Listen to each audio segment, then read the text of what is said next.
خلقكم من نفس واحدة وخلق منها زوجها وبث منهما رجالا كثيرا ونساء واتقوا الله الذي تساءلون به والأرحام إن الله كان عليكم رقيبا يا أيها الذين آمنوا اتقوا الله وقولوا قولا سديدا يصلح لكم أعمالكم ويغفر لكم ذنوبكم ومن يطع الله ورسوله فقد فاز فوزا عظيما أما بعد فإن أصدق الحديث كتاب الله وخير الهدي هدي محمد صلى الله عليه وآله وسلم وشر الأمور محدثاتها وكل محدثة بدعة وكل بدعة ضلالة وكل ضلالة في النار. Hadis muka surat 243. وحدثني عن مالك عن ابن شهاب عن عطاء ابن يزيد الليثي عن عبيد الله بن عدي ابن الخيار أنه قال بينما رسول الله صلى الله عليه وآله وسلم جالس بين ظهراني الناس إذ جاءه رجل فساره فلم يدرى ما ساره به حتى جهر رسول الله صلى الله عليه وآله وسلم فإذا هو يستأذنه في قتل رجل من المنافقين فقال رسول الله صلى الله عليه وآله وسلم حين جهر أليس يشهد أن لا إله إلا الله وأن محمدا رسول الله فقال الرجل بلى ولا شهادة له فقال أليس يصلي قال بلى ولا صلاة له فقال صلى الله عليه وسلم أولئك الذين نهاني الله عنهم. Daripada Malik dari Ibn Shihab, dari Atha' ibn Yazid al-Laythi, dari Ubaidillah ibn Adi ibn al-Khiyar, bahawa ia berkata, ketika Rasulullah sallallahu alaihi wasallam duduk di antara orang-orang, datanglah seorang yang berbisik kepadanya. Kami tidak tahu apa yang dibisikkannya. Kemudian Rasulullah sallallahu alaihi wasallam memberitahukan kepada kami bahawa orang tersebut meminta izin untuk membunuh seseorang dari kaum munafik. Ketika memberitahu hal itu, Rasulullah sallallahu alaihi wasallam berkata kepadanya, bukankah ia telah bersyahadah bahawa tidak ada ilah yang berhak disembah kecuali Allah dan Muhammad adalah Rasulullah? Tidakkah dia telah menyatakan asyhadu an la ilaha illallah wa anna Muhammadan Rasulullah? Kemudian laki itu berkata, ya, bala wala syahadatalah, tapi syahadahnya tidak sah. Kemudian Rasulullah berkata lagi, alaysa yusalli, tidakkah dia itu seorang yang salat? Dia kata, ya bala, tetapi salatnya tidak sah. Dia mempertikaikan kawan itu tadi, wala salatalah, tak ada salat bagi dia. Faqala sallallahu alaihi wasallam, ulaika alladhina nahani Allahu anhum. Rasulullah berkata, orang-orang seperti inilah yang aku dilarang untuk membunuhnya. Hadis ini seumpama ini banyak dan sering kita dengar, seperti juga dalam hadis-hadis riwayat yang lain tentang yang menceritakan tentang perang berlaku juga kepada Khalid ibn al-Walid apabila dia membunuh orang yang nak menyerah diri dan dia berkata asyhadu an la ilaha illallah, tapi dia bunuh juga. Yang Nabi kata, tidak engkau adakah engkau telah membelah dadanya? Dia kata dia mengucap syahadah sebab dia takut, sebab pedang dah ada kat atas dah. Tapi Nabi kata, adakah engkau pernah membelah dadanya? Jadi Nabi berlepas diri daripada perbuatan yang seperti itu. Kemudian dalam hadis ini, dia datang kat Nabi minta izin lagi. Dia datang kat Nabi minta izin untuk membunuh kawan yang didakwanya itu sebagai munafik. Jadi dia minta izin supaya dia nak bunuh kawan tu. Waktu tu dia berbisik, sahabat yang mendengar hadis peristiwa itu, dia kata kami tak dengar apa yang berbisik. Kemudian Nabi beritahu bahawasanya dia berbisik untuk memohon, meminta izin untuk membunuh yang orang yang dikatakan apa nama tadi tu, munafik. Ubaidillah ibn Adi ibn al-Khiyar, Ibn Adi an Ubaidillah tadi tu Ibn Adi ibn al-Khiyar, maka dia adalah seorang kibar tabi'in siqat. Bapa dia telah terbunuh di dalam perang Badar. Qatala abuhu bi Badrin wa kana huwa fil fath mumayyizan fa'adda fi as-sahabah lidzalika. Apabila berlakunya Fathu Makkah, dia telah pun mumayyiz dan telah pun dikira, sebahagian para ulama mengiranya dia di kalangan para sahabat Nabi. Walaupun begitu, ada ulama yang mengkategorikan dia itu di dalam tabi'in, kibar tabi'in. Yang dikatakan orang munafik yang dimaksudkan oleh lelaki itu ataupun hadis ini, maka huwa Malik ibn Dukhshum. Malik, nama dia Malik, seperti yang disebut oleh Al-Imam Al-Baji dan Ibn Abdul Bar. Dia kata yang dikatakan munafik dalam hadis ini iaitu apabila masarahu bihi hatta jahara Rasulullah sallallahu alaihi wasallam fa idza huwa yasta'zinuhu fi qatli rajulin minal munafiqin. Dia datang ke Nabi, dia berisik, dan Nabi kata dia ni nak minta izin bunuh seorang di kalangan munafik. Jadi dikatakan oleh Al-Imam Al-Baji dan Ibn Abdul Bar ialah Malik ibn Dukhshum dari itu. Dan dibawakan satu hadis daripada Sahih Bukhari dan Muslim, dan dalam hadis itu ada dikatakan aina Malik, faqala ba'duhum, sebagian mereka kata zalika munafiqun la yuhibbullahu wa rasulah. Dia itu munafik, dia tak cintakan Allah dan dia tak cintakan Rasul. Faqala sallallahu alaihi wasallam, tapi Nabi kata la taqul dhalika alhadith, jangan kau cakap macam tu. La taqul dhalika alhadith, maksudnya jangan kau cakap dia itu munafik yang tidak cintakan Allah dan Rasul. Maksudnya dia itu orang yang saleh, orang yang bagus, orang yang baik. Dalam sebahagian riwayat, sebahagian menyatakan atau sebahagian para ulama menyatakan yang dimaksudkan munafik itu Utban, tapi itu tidak kuat perkara itu. Kemudian kata Al-Imam Ibn Abdul Bar, lam yakhtalif fi shuhudi Malik Badra wa huwa allazi asarra Suhail ibn Amr thumma saqa bi isnadin hasan an Abi Hurairah radhiyallahu anhu. Kata Imam Ibn Abdul Bar, Malik itu ialah seorang yang seorang ahli badar. Malik itu seorang ahli badar.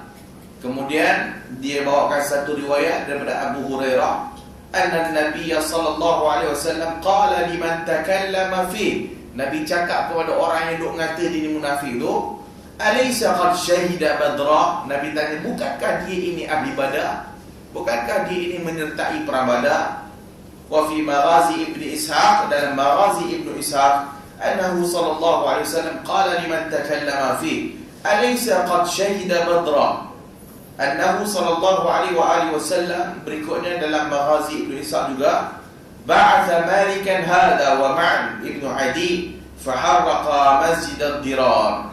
Dalam riwayat Maghazi Ibn Ishaq, Nabi mengutuskan Malik ni dan seorang lagi yang bernama Ma'an Ibn Adi untuk pergi bakar Masjid Dirar. Suruh Malik dan Ma'an pergi dekat Masjid Dirar dan bakar Masjid Dirar, masjid yang dibuat oleh Abdullah bin Ubay bin Salul dan memecah belahkan kesatuan orang Islam.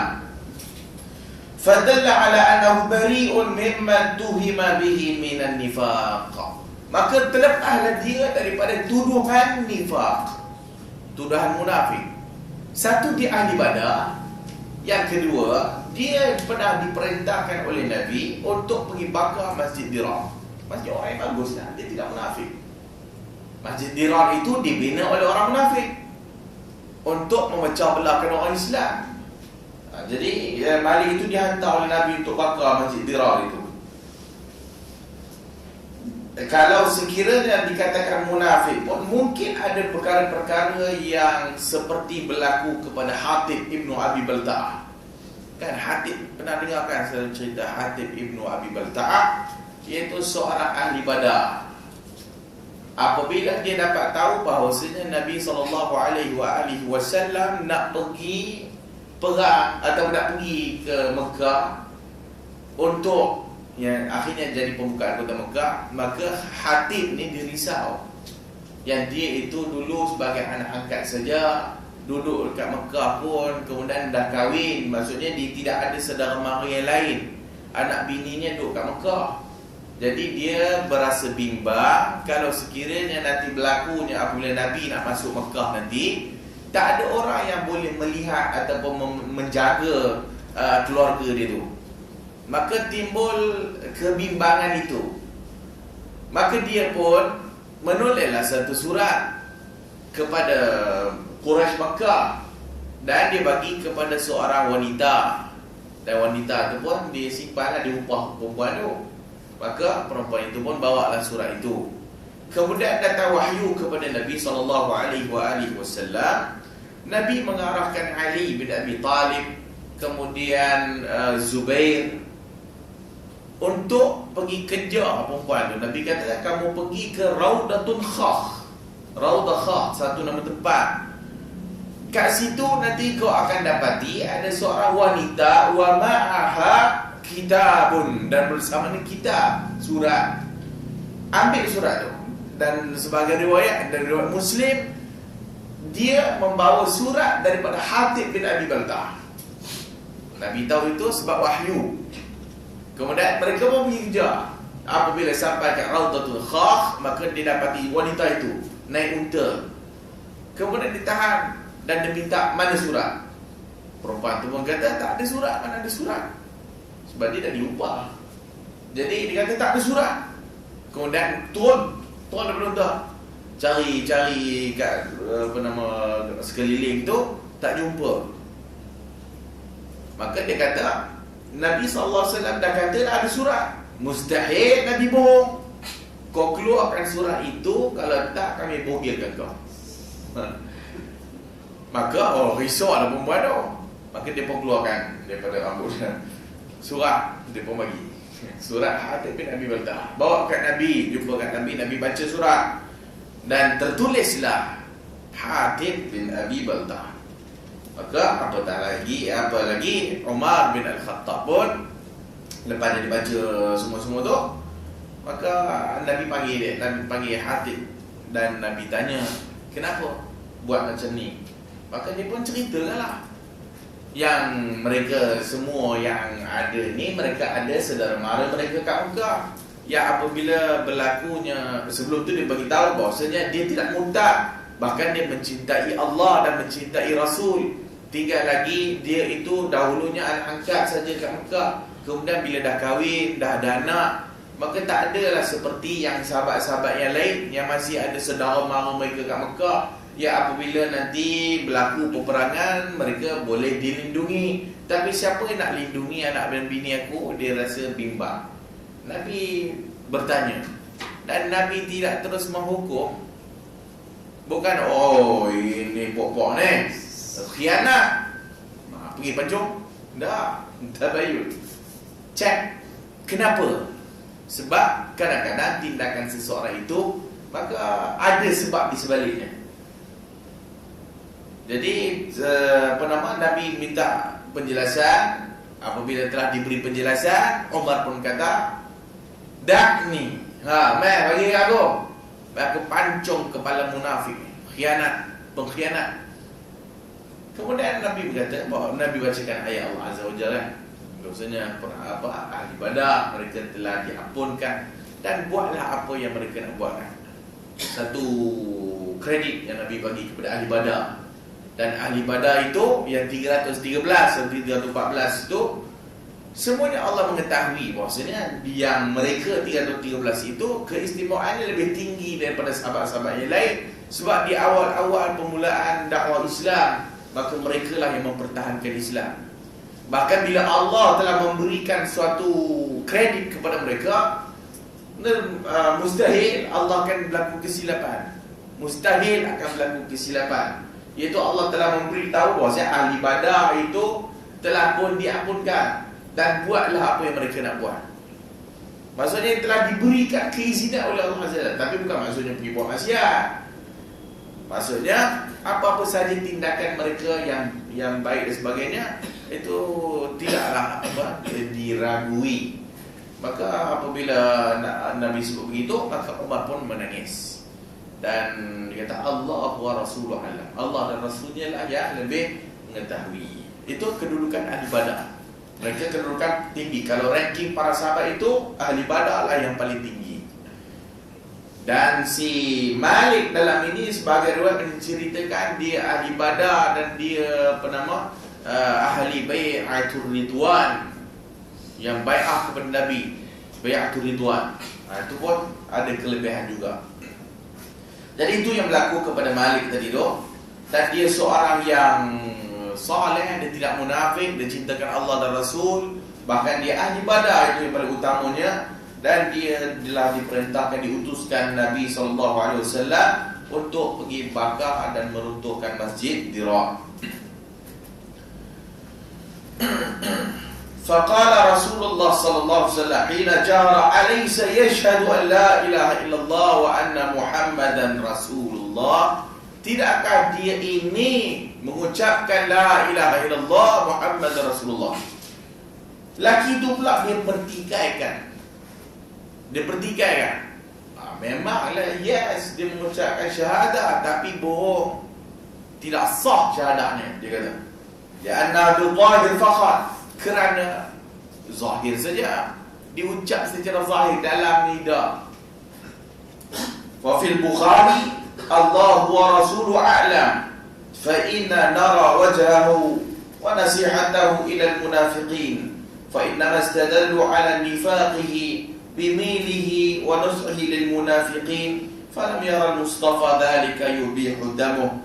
Dalam sebagai riwayat Al-Bukhari, Wallahu a'lam, dia kata bahawasanya melihat kepada wajahnya, dia memberikan nasihat kepada orang-orang munafik. Fa inna mastadallu ala nifaqihi bimilihi wa nusrihi lil munafiqin. Mungkin orang kata dia munafik sebab dia mungkin cenderung dan dia pergi menasihati orang-orang munafik. Mungkin selalu jumpa orang-orang munafik dan sebagainya, maka orang kata dia orang munafik. Itu bukan suatu garis panduan. Kalau dia pergi jumpa kawan ni, itu satu geng dia tu. Itu tak semestinya. Maka Nabi SAW tidak membenarkan darahnya ditumpahkan. Sebab ada kebarangkalian yang lain. Kita pun jika ada orang datang, bila datang kepada kita, dia kata, ya aku rasa akidah ni tak sahih. Pandai-pandai kau dia.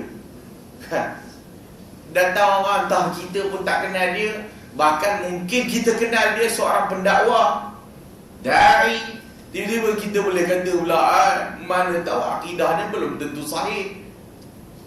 Dengar dulu. Kalau nak tahu, orang kena dengar, bukan menghukum. Ni dengar-dengar tak tahulah khabar betul ke tak Zakir Naik nak datang ni kan. Apa dia berkata? Oh, Zakir Naik ni akidah dia tidak sahih. Kita tak tahu manhaj akidah macam mana. Sedap mulut cakap. Wallahu a'lam. Yang penting kawan itu usaha dakwanya, Masya Allah kan, ramai orang Islam di tangannya. Bahkan dalam siri-siri ceramah beliau mempromosikan kitab sifat salat Nabi Syekh Al-Albani kan. Apa yang dia cakap ataupun semua kuliah-kuliahnya tak adalah pernah pula kita dengar azanting yang mengarut. Jadi tiba-tiba kita ni yang tak berapa nak kenal dia, main tuduh pula akidah dia. Tak betul ke tak hidup? Yang hang tu akidah betul sangat ke? Yang nak kata orang. Masalah popok ni. Budak-budak muda lah, budak-budak muda yang terlebih sangat ni. Oleh kerana dah nak manhaj sangat, habis semua dituduhnya tak ada akidah. Semuanya dituduh akidah tak mengaut. Sedangkan dalam hadis-hadis Nabi ucap asyhadu an la ilaha illallah Muhammad Rasulullah, habis selesai. Kita bukan disuruh main pergi belah dia. Betul ke akidah hang sahih ke tak? Kan? Ila Allah musta'an. Kemudian apabila dah disebut adakah dia mengucap syahadah, orang tu kata tidak, syahadahnya tidak sah. Kemudian alaysa yusalli, tidakkah dia salat? Kawan tu pula jawab, ya dia salat, tapi tak secara hakikatnya, ataupun tidak sahih. Memang sembahyang nampak zahir sembahyang lah, tapi tak sah tak tidak. Kerja kita bukan nak tahu orang semuanya sembahyang sah ke tak. Kerja kita ajarkan dia cara sembahyang yang betul. Sah tak sah itu kalau dia dah sembahyang secara umumnya sah lah. Kalau tak ada perkara yang membatalkan, sah lah. Jadi kita dalam kisah ni dia mempertikaikan, satu syahadah dia, yang kedua salat dia. Tapi apa yang Nabi kata? Faqal ulaika allazina nahani Allah anhum. Ini orang-orang yang telah aku dilarang untuk dibunuh. Kawan-kawan macam ni ya. Tak boleh bunuh sebab dia secara zahir. Kita hukum secara zahir. Wallahu yatawalla sarair. Allah lah yang melihat kepada dalam. Kalau dia munafik ke tak munafik ke zaman Nabi, bolehlah tahu. Sebab wahyu Nabi ada, bahkan ada sahabat yang tahu siapa munafik siapa tidak. Mereka tahu pokok Syiah, dia kata ayat Quran dah dibuang. Ayat Quran yang menceritakan munafik di kalangan sahabat telah dibuang. Dia kata Talha, Zubair, Aisyah, semua tu sebenarnya ada dalam Al-Quran. Mereka tu munafik. Kemudian dibuang oleh pokok ni lah, yang dia kata Sunni lah, sebab dia tak percaya Quran ni tak. Jadi apa nama, munafik zaman Nabi mungkin boleh tahu.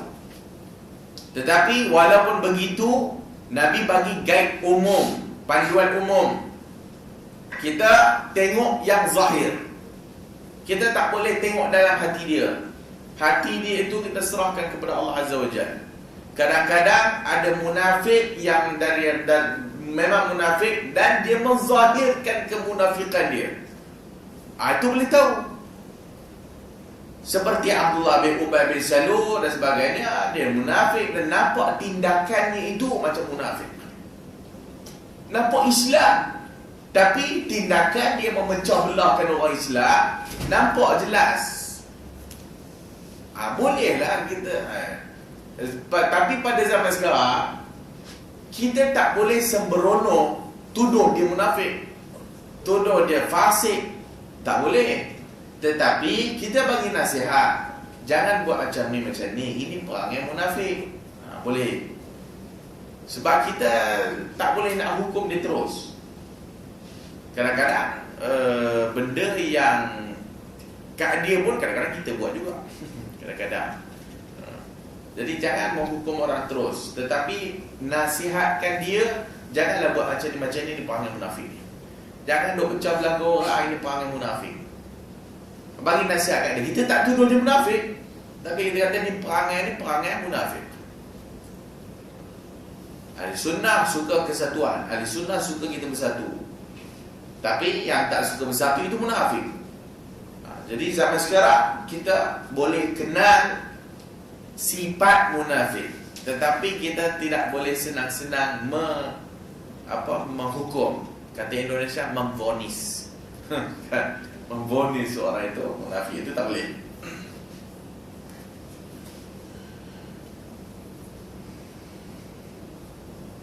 Ulaika allazina nahani Allahu anhum. Mereka itu yang telah aku dilarang untuk membunuh mereka. Li'alla yaqulan nas, supaya orang tak kata innahu yaqtulu ashaba, bahwasanya Nabi membunuh sahabatnya. supaya jangan orang kata Nabi membunuh sahabatnya. Sebab tu Nabi tidak membunuh munafik. Nabi tidak membunuh, maksud kau munafik, pergi tangkap dia, ikat membunuh. Tak. Sebab mafsadah yang akan datang ataupun mafsadah yang akan akan muncul setelah kita buat perbuatan itu lebih teruk lagi. Kerosakan dia itu lebih teruk lagi. Itu semua datang prinsip kaedah fiqhiyah bahawasanya semua perkara yang boleh mendatangkan kerosakan maka kita jangan buat. Walaupun kadang-kadang perkara itu suatu perkara sunnah, perkara itu suatu yang disuruh oleh agama, tetapi jika mafsadah daripada perbuatan itu lebih besar daripada manfaat, maka kita tak dibenarkan untuk melakukannya. Itu semua kaedah yang telah pun disepakati oleh para fuqaha. Jadi kita tengok perbuatan kita ataupun kita punya tindakan, adakah manfaat boleh kita dapat ataupun mudarat je yang boleh dapat. Jika sekiranya kita buat mudarat itu lebih daripada manfaat, jangan buat. Itu dia punya kaedahnya. Sebab itu para ulama tak bagi memerangi pemerintah dengan senjata, kerana mafsadahnya lebih besar daripada kita tak menyerang. Serang pemerintah dengan senjata. Kita buat isytihar, ni tentera-tentera kita dah siap bazooka semua, dah siap semua kelengkapan senjata, kita pun nak isytihar perang dengan pemerintah. Itu tak boleh. Sebab mafsadah yang akan muncul daripada tindakan itu, matinya orang Islam, mati sia-sia. Tak boleh? Kritik lain yang ahli sunnah tak bagi, angkat senjata memerangi pemerintah. Kalau kritik, menasihati, samalah. Kritik, menasihati sama. Boleh saja nasihat. Cuma caranya tu tengok keadaan. Kalau nak kritik secara umum, kritik umum. Siapa yang makan cili, dia terasa pedas. Jangan mengkritik peribadi dan sebut nama. Itu tak betul. Itu caranya tak betul. Jadi kalau nak kritik pun, kritik umum saja. Jangan kritik dalam satu dikritik benda yang dia tak suka tu lah. Yang kedua, melibatkan habis semua dah habis dikritik. Hidung besar pun dikritik, kalau dia pendek pun habis dikritik dah. Kalau dia gemuk lagi lah kena. Kan? Itu dah melampau had. Menasihati pemerintah boleh, tak ada masalah. Para ulama kita pun buat macam tu pun. Ibn Uthaymin bercakap di hadapan hakim dalam satu majlis. Dia bagi kuliah, bagi ceramah. Maka dia sebut, dia bagi nasihat kepada hakim. Bukan maksudnya tak boleh, boleh. Tapi sebutlah apa dia nasihat yang kita nak bagi. Tapi macam kita dah sebut banyak kali, nasihat itu ialah disertai dengan rasa kasih sayang kita kepada orang yang kita nak nasihatkan itu. Kalaulah dia konon-kononnya atas nama menasihati kawan itu, tapi cara nasihatnya itu macam, kalau boleh nak ambil pisau tu nak bunuh je. Kan? Itu bukan nasihat namanya. Kalau dia sebut ataupun dia pergi bantai kawan itu dan dia pun ada kepentingan, itu bukan nasihat kan? Itu kau nak jatuhkan dia. Contoh mungkin ceramah politik lah, dia tak setuju kawan itu, dia katalah bla bla bla bla bla bla bla. Bila orang tanya kenapa, itu aku bagi nasihat kat dia. Sebenarnya jauh dari sudut dalam hati dia supaya kau jatuh. Itu bukan nasihat namanya. Itu menjatuhkan orang. Nasihat kita tak ada apa-apa kepentingan, dan kita nasihat dia dengan rasa kita sayang kepada dia supaya dia berubah, supaya dia tak buat dah benda buruk itu. Itu namanya nasihat. Kaedahnya sama saja kepada semua orang, bukan kepada pemerintah saja tak boleh secara terang-terangan. Kepada orang-orang biasa pun, kaedah yang terbaiknya jangan terang-terangan. Ada beza. Kalau kita sebut kritik umum, boleh. Kalau kita nak sebut tentang seseorang, lebih bagusnya kita berjumpa dengan dia. Tapi kalau pemerintah itu, tengok kemampuan lah.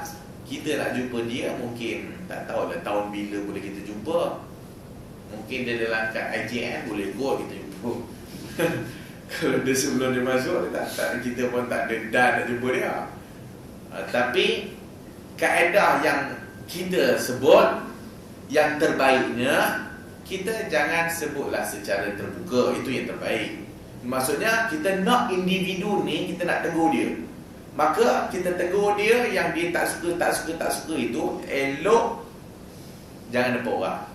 Bila kita kata, kita selalu buat contoh, imam ni kita tak suka, maka kita pun pergi dalam kuliah juga, tuan-tuan ni imam kita ni, tengok muka dia sekarang, tengok, punyalah bodoh, contohlah kan. Dah lah teruk, tak pernah datang kau tuang 2 hari kan. Tuan-tuan dia tuang, tak pergi jadi kerja imam tu lah. Dia cakap depan orang. Imam itu ada egonya. Bahkan kita yang cakap pun ada egonya kan. Adakah kita suka untuk kita punya aib itu ditegur secara khalayak ramai? Maksudnya kita spesifikkan dia. Kita tegur secara khalayak ramai. Kalau kita sebut umum, okey, umum saja. Siapa yang kena-kena lah. Kita tak tujukan kat seseorang. Tapi kalau kita nak tujukan kat seseorang itu, itulah yang kena hati-hati. Elok kita masuk bilik imam, kita cakap dengan dia. Dengan kita cakap di hadapan orang, mana lebih senang untuk dia terima? Mestilah bersembunyi dalam bilik imam itu lebih senang untuk dia terima.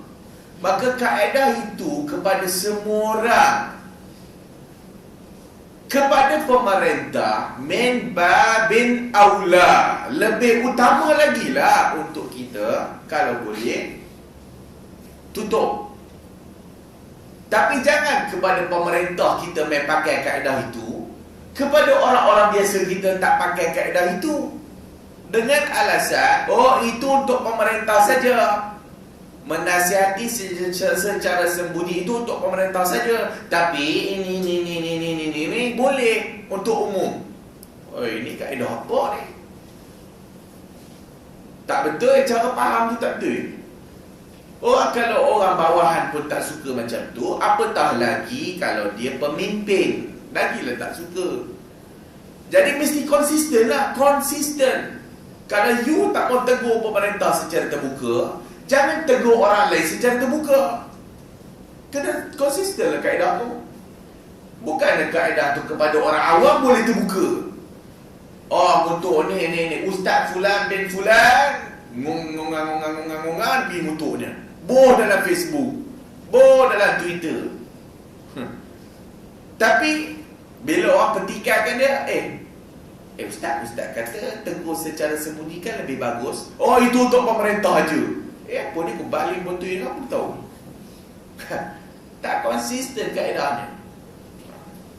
Itu kalau kita nak tujukan kepada individu lah. Tetapi macam kita sebut tadi, kita nak sebut tentang umum, tentang ulil amri, kepada pemerintah. Kita pun baca bab kan, an-nasihatu li ulatil umur. Kita pun nak bagi nasihat juga pemimpin ni, janganlah corruption. Pemimpin janganlah cronyism. Mungkin lah, contoh lah, pemimpin janganlah gini dan gitu gini.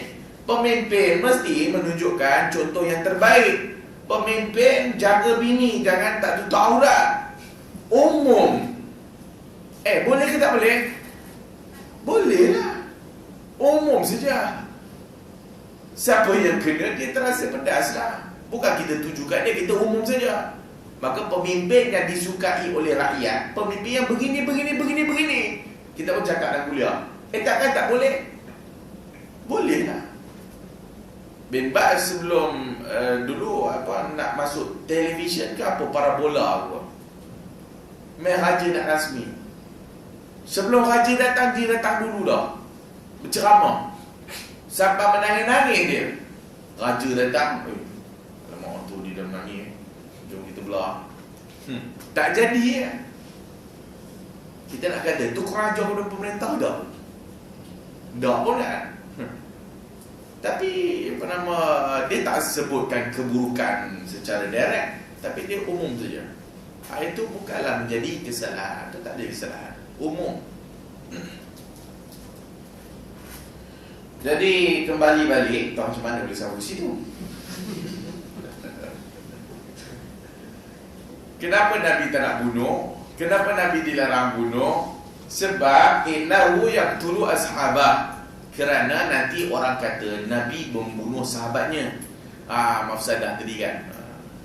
Jadi bila kalau Nabi bunuh munafik, munafik ni bukan Islam, tapi dari sudut pandangan orang kafir, mereka Islam. Apabila Nabi bunuh pokok munafik ni, maka secara langsung tengoklah ada masuk Islam, pergi bunuh pula. Ni kawan-kawan kau bunuh. Mafsadah lagi teruk. Maka Nabi tak membunuh orang munafik. Mafsadah itu ditimbang. Maslahah mafsadah itu dalam perbahasan maqasidus syariah, objektif of syariah tu, maka dibincang manfaat mafsadah, maslahah mafsadah. Maslahah benda yang boleh membawa kebaikan, mafsadah yang membawa keburukan. Semua tindakan kita jika membawa kepada keburukan, jangan dibuat. Seperti Syekh Al-Albani rahimahullah memberikan suatu kaedah mentahzir ahli bid'ah. Apabila mentahzir ahli bid'ah ni ahli bid'ah nak tahu lah. Tapi dalam mentahzir ahli bid'ah, Syekh Al-Albani memberikan prinsip-prinsipnya. Yang nak tahzir itu ulama, bukan budak Facebook. Nak tahzir itu ulama, bukan budak Facebook, budak Twitter. Kalau bagi kat semua budak-budak ni, habis semua dipancung kepala. Semua kafir belaka lah. Tak mau ulama yang buat kerja ni. Yang tahzir ulama, bukan budak-budak yang tak erti apa. Satu. Dua, kalau di dalam mentahzir ahli bid'ah membawa mafsadah kepada ahli sunnah, maka pada ketika itu tidak ditahzir ahli bid'ah. Kalau ahli bid'ah kita tahzir dia menyebabkan ahli sunnah punya nama kotor ataupun mafsadah, keburukan berlaku kepada ahli sunnah, maka kata Syekh Al-Albani tidak ditahzir ahli bid'ah. Katalah masyarakat kita ni, kampung kita ni bawa balik mengaji. Kampung ni tarekatnya macam-macam. Orang ni tarekat, semua orang kampung tarekat, semua ada tarekat. Contohlah, kita pun disuruh mengajar. Kita pun tuan-tuan ni jangan ni, ustaz ni tarekat ngau, ustaz ni tarekat sesat, ustaz tu, sedangkan ustaz-ustaz yang disebut tu dah mengajar masjid tu lama dah. Kuliahnya ramai orang datang. Tiba-tiba kita baru datang, kita kata ustaz ni mengarut. Tuan-tuan jangan dengar, dia ni tak ada ilmu, ngok. Contohlah kan.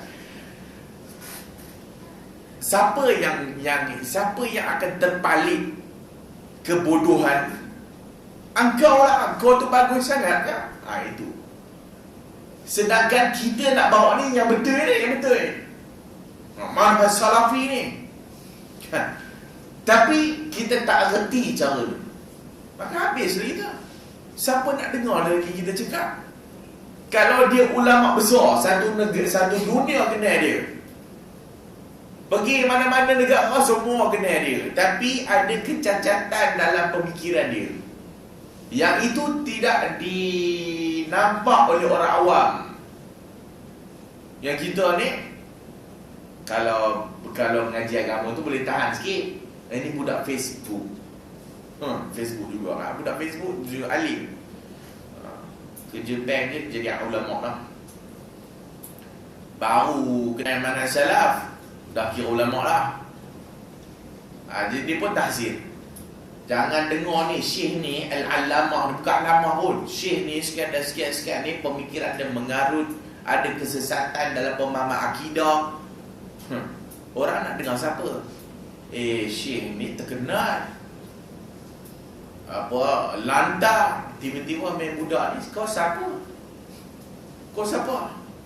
Ada buku kau tulis bahasa Arab kau tahu tak? Orang mula bertikai kita. Itu kena cerdik. Dalam nak mentahzir orang, kena cerdik, kena ikut kaedah dia. Bukan kita punya kerja mentahzir, ingat tak? Bukan kerja kita mentahzir, kerja ulama. Kerja nak menghukum dia kafir ke? Kerja nak menghukum dia fasik ke? Kerja nak hukum dia ahli bid'ah ke? Itu kerja ulama, bukan kita. Hatta mempertikaikan manhaj orang pun itu kerja ulama, bukan kerja kita. Oh dia ni manhaj tak betul lah, ada sesat. Kau faham sangat ke manhaj tu? Itu kerja ulama, bukan kerja kita. Nanti akan menyebabkan mafsadah, keburukan yang lebih besar lagi. Itu tak pernah nak mengaji daripada sunnah Nabi. Apa tindakan-tindakan Nabi, kenapa Nabi buat, kenapa Nabi tak nak buat, walaupun mengikut dia sepatutnya Nabi buat. Ada dia punya perkara-perkara yang mesti kita tengok. Habis, ada soalan tak? Kalau mereka ni bukan mentakdirkan, mereka ni ambil pendapat ulama yang takdirkan ulama-ulama ni tak? Boleh, tak masalah. Mengambil pandangan ulama lain dan disebut dan dikata, tetapi itu juga mesti dengan kecerdikan. Mesti dengan kecerdikan. Ulama yang kau guna tu pun orang tak kenal. Siapa dia ni? Tahu siapa kau ambil ulama ni? Tiba-tiba kita mau cakap saja. Yang kita pun ngaji pun tak apa betul ni. Itu kena tengok juga. Sebab tu kena hati-hati. Bukan dia sembrono boleh begitu saja. Dan disertai dengan adab dan akhlak. Para ulama mentahzir, bukan mentahzir menggila babi. Mereka mentahzir dengan adab. Mereka mentahzir dengan ilmu. Tapi biasanya anak murid ni melebihi Tok Syekh lah. Cara ulas pun lebih hebat daripada Syekh diulas. Itu yang bahaya, yang boleh mendatangkan fitnah lagi. Kadang-kadang Tok Syekh okey, yang menyebabkan nama Tok Syekh kotor anak murid. Itu pun satu masalah juga. Jadi boleh, tapi kita kena tahulah kadar kita. Kalau benda itu tak perlu pula untuk kita cakap, di situ kena ambil kira juga. Benda yang kita nak cakap ni orang tahu ke tak? Ini kita duk cakap benda yang orang pun tak tahu. Kau ni cakap apa? Dia kata apa? Apa ni contoh? Bagi contoh jelas betul. Betul. Ikhwan dan muslimin, bagi faham jelas. Ikhwan dan muslimin okey lah, dari satu sudut manhajnya mungkin manhaj mereka lah. Kita pergi masuk kampung, kita belajar kat universiti, ya kita kenal lah Hasan Al-Banna, kita dok kenal tokoh-tokoh pemikir kan, Syed Qutb lah, benda lah. Sebab ngaji universiti, hak budak-budak yang duk berpolitik dalam kampus tu pun hak tu lah dibaca pun. Baca Hasan Al-Banna dan bla bla bla bla bla. Hak mahasiswa tahu-tahu lah. Cuba tanya mak bapak dia tahu ikhwan muslimin apa dia. Balik kampung, tahu siapa-siapa lah ikhwan pun orang tak pernah dengar. Hasan Al-Banna pun lagi siapa ni, Banana ke? Kan? Hasan Al-Banna pun tak pernah dengar, Banana pun pernah dengar. Tiba-tiba kita duk cakap isu itu. Apa keperluannya? Persoalan. Hak tu yang kita kena ada fiqhun nafs. Bahasa lainnya yang tak dipersetujui oleh sebagai orang, fiqhul awlawiyat. Fiqhun nafs. Kita kena tahu mana hak dulu yang kita nak ajar orang, ataupun mana dulu yang kita nak dakwah, mana yang perlu kita kemudiankan dalam dakwah. Hak tu kita belajar daripada hadis Nabi. Apabila kuntu radifan, kata Muaz, aku duduk belakang Nabi bonceng keledai. Kan Nabi kata, ya Muaz, atadri haqqullah 'alal ibad? Wahai Muaz, kau tahu tak hak Allah kepada hamba dan hak hamba kepada Allah Taala? Muaz kata, Allah wa rasuluhu alam. Allah dan Rasul yang lebih mengetahui. Nabi kata, hak Allah kepada makhluk, hak makhluk kepada Allah, an ya'budu, sembah dia dan jangan mensyirikkan dia dengan sesuatu pun. Dan hak Allah nanti Allah akan tunaikan kepada hamba, itu Allah tidak akan mengazab orang yang tidak mensyirikkannya dengan sesuatu pun. Kata Muaz, wahai Nabi, afala ubashirun nas, wahai Nabi, boleh tak aku nak bagi tahu orang kabar gembira ni? Apa kata Nabi? La fayattakilu, nanti jangan, nanti orang akan cukup dengan apa yang ada lah. Maksudnya dia faham, oh Allah tidak akan mengazab orang yang tidak mensyirikkan dengan sesuatu. Aku tak mensyirik, semayang culang, puasa tak buat, amalan-amalan Islam semua tak nak buat. Sebab dia faham hadis itu, kalau kita tidak mensyirikkan Allah, Allah tak azab, selesai masalah. Pada ketika Nabi cakap hadis itu, apabila Muaz tanya kat Nabi, boleh tak aku beritahu orang lain? Apa kata Nabi? No, tak, la. Lepas kewafatan Nabi dan Muaz beritahu hadis itu. Apa maksudnya? Para ulama kita bahaskan hadis itu, ada benda ilmu yang perlu kita sampaikan pada waktu ini, ada ilmu yang perlu kita sembunyikan dulu kerana dia tidak sesuai pada waktu ini. Hak tu kena cerdik juga budak yang mengaji. Itu kita kata kalau mengaji manhaj pun tak habis, fitnah berlaku. Hak yang perlu you balik kampung, you cakap apa? Tauhid. Ajarkan mereka, bagi mereka faham apa itu la ilaha illallah, bagi mereka faham Muhammadun Rasulullah. Bila mereka faham itu, insya-Allah kita pun berikutnya akan mengajar syirik dan mereka faham. Hak itu lebih utama daripada kita balik, tuan-tuan jangan ikut ikhwan dia. Pakcik tu, oh ikhwan mana? Ikhwan kampung kita tu ke? Kan dia pun tak tahu.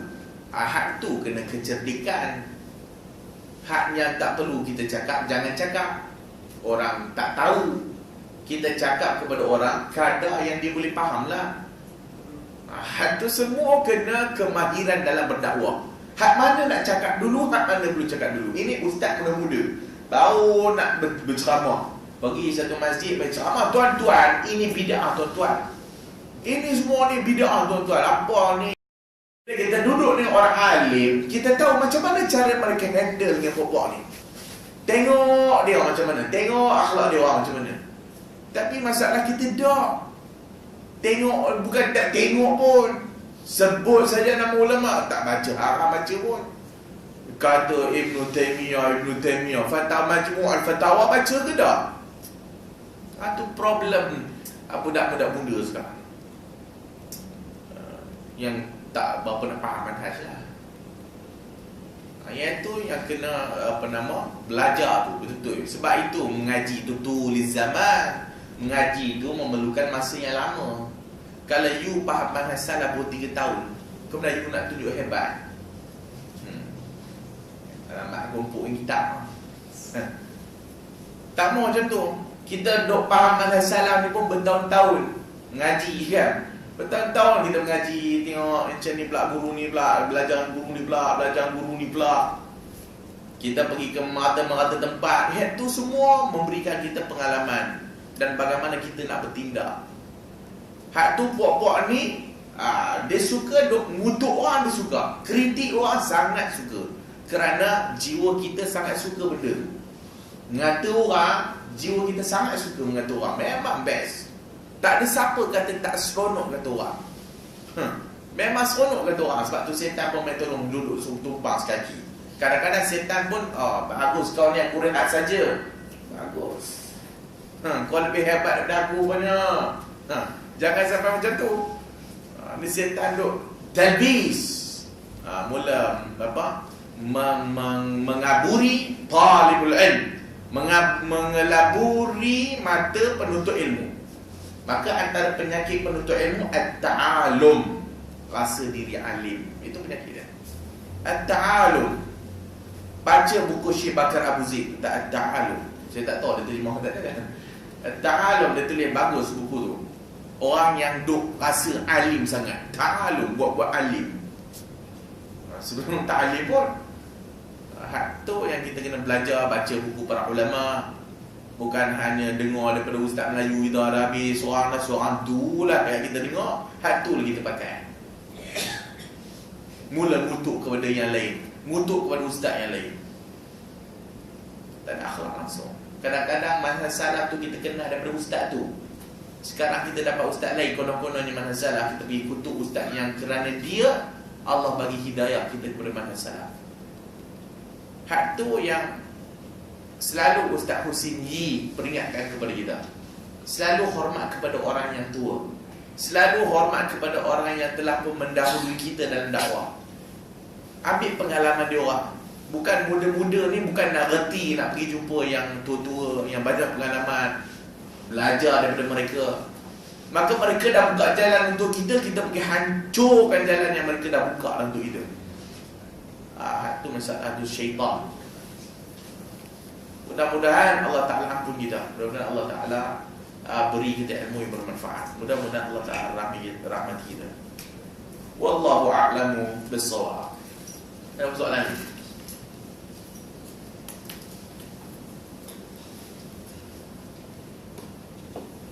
Nanti kita sambung hadis yang selalu juga kita dengar. Allahumma la taj'al qabri wathanan yu'ban. Ya Allah, jangan kau jadikan kuburku wasan berhala yang disembah. InsyaAllah kita makan. Subhanakallahumma wa bihamdika, asyhadu an la ilaha illa anta, astaghfiruka wa atubu ilaik.